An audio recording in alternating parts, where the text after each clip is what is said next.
jël Makhare moo jël si kaw tuuti Makhare fekk ko pour mu gis sa visage benn.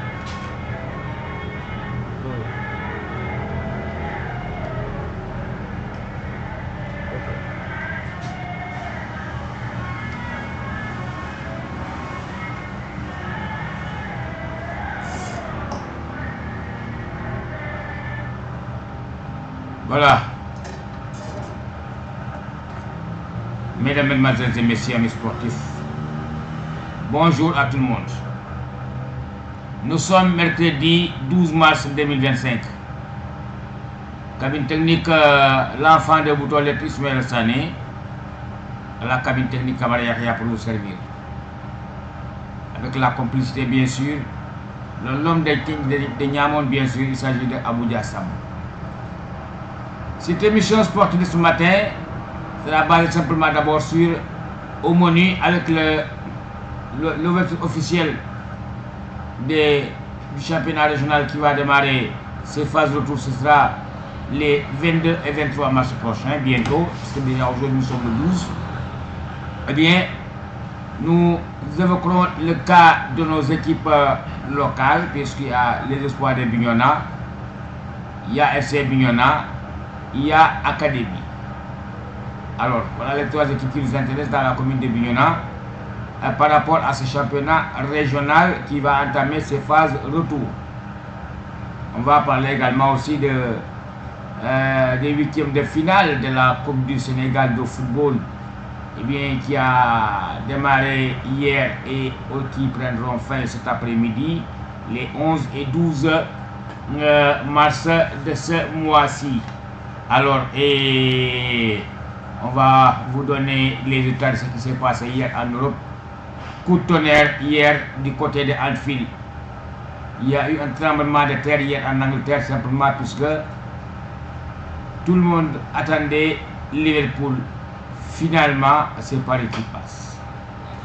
Voilà, le football et ses caprices. Comme le disait mon ami Dr Souleymane Diédhiou, 1 plus 1 ce n'est pas 2. 2 plus 2 n'est pas 4. N'est pas forcément 4. Voilà. Tout peut arriver au football. Mauvais placement, mauvaise appréciation, mauvais contrôle. Voilà. Et c'est l'erreur qui vous conduit au but. Hier, c'est terminé pour les poulains de Salah. Franchement, qui l'aurait cru? Qui l'aurait cru? Peut-être certains supporters. Et voilà, c'est la loi du sport. Il faut qu'il y ait un vainqueur et un vaincu. Liverpool tombe les armes à la main, c'est Paris qui passe. Voilà. Et Barça n'a pas fait de détails à l'aller à comme retour face à l'équipe de Benfica de Lisbonne. Alors, nous reviendrons sur tous les résultats complets. Mais également, aussi, nous allons parler de Navetan, puisque là, c'est une information qui nous est tombée sous la main hier.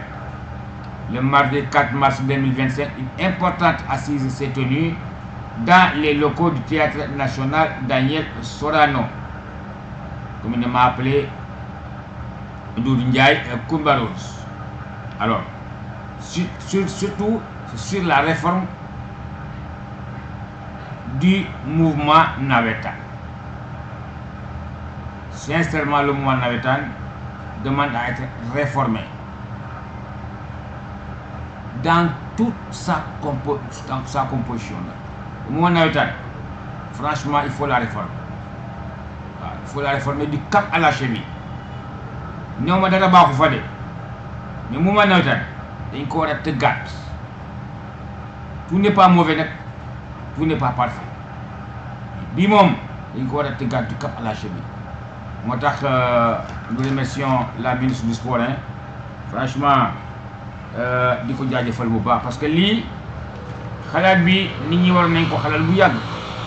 Waaw madame Khady Diène Gaye vraiment suñu ministre de la jeunesse, des sports et de la culture, vraiment war nañ ko sant di ko gërëm bu baax.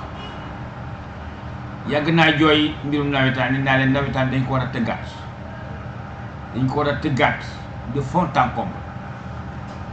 la fa nekk la fa baax moo bëriwul li fa baaxul moo bëri moo ëpp fuuf la fa gën a baax parce que d'abord dans un premier temps violence fu mu dugg moom dara baaxatu fa violence fu mu dugg que ce soit physique ou verbal violence moom musula baax foofu la nawetaan commencé yàqu nawetaan foofu la commencé yàqu man dama yaakaar ne le sport est un facteur de paix et d'union le sport est un facteur de paix et de pardon ñu nekk ñu doon benn loolu la sport laaj c'est la solidarité c'est le partage c'est l'orientation c'est le respect c'est le travail mais léegi nag bu léegi dana suñ loolu di reyante ci biir terrain yi durante ay yet damante loxo damante baat mais attends ça devient plus du sport kon bokk la meilleure solution c'est de ñu toogaat waxtaan c'est important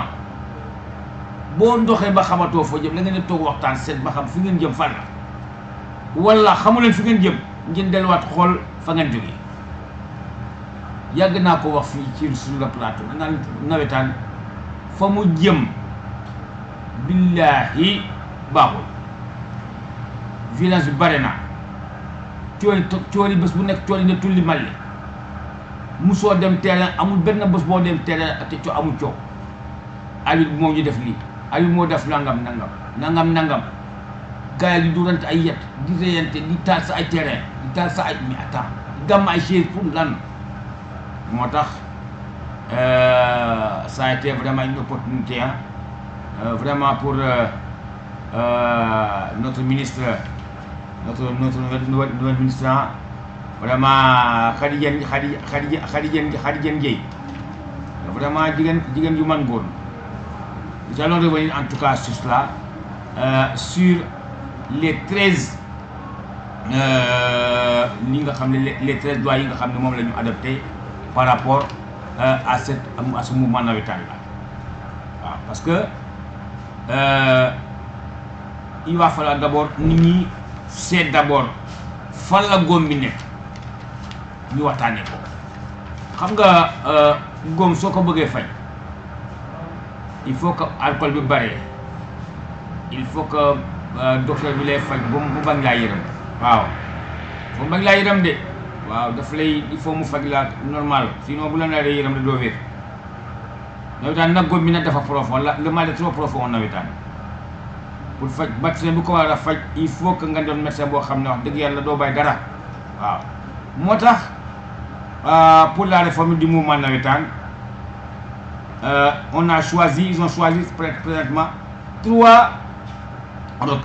13 recommandations voilà ils ont pris 13 recommandations waroon na ko mën a ëpp sax les 13 mais sur les 13 recommandations man nangu naa lépp luñ ci wax d'abord adopter la loi relative aux APS et ses textes d'application. Article 2, encourager l'aménagement et la construction d'infrastructures de proximité. Ça, c'est important. Les infrastructures. Tant qu'infrastructure, amour, à beau avoir les talents, ils vont exploser. Toi, il faut que ils ont les infrastructures, ils ont les moyens, les infrastructures de proximité. Voilà. Avec des stades, au moins, même si ils ne sont pas dignes des stades de la FIFA, mais quand même des stades qui sont normaux.